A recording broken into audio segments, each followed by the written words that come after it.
Assalamu alaikum al'ummata.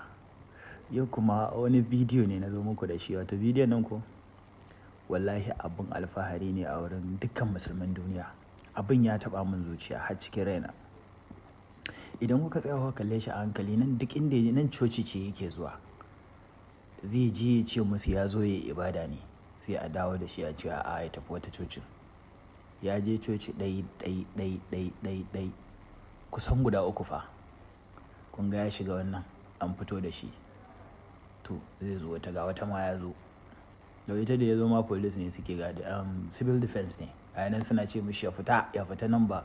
Ya ce ya zo ne gurin ubangijin shi ya gaida shi. Suka ce a'a ya fita, ba sa buƙatar shi a nan. Ba sa buƙatar shi. So nan ma zai fita.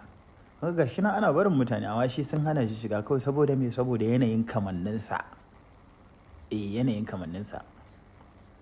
To ga wata ma ya zo. Wannan yajin ita ce ta 3 ko? In ban manta ba, shine church na 3 da ya zo. To shi ma kun ga suna chasing ɗinsa out, suna cewa ya fita. Kun san menene abin da zai burge ku a matsayinku na musulmi? Last part of this video, ƙarshensa shine zai burge ka. Yana zuwa masallaci za a tarbe shi hannu biyu a kuma ce masa ya zo ya yi sallah.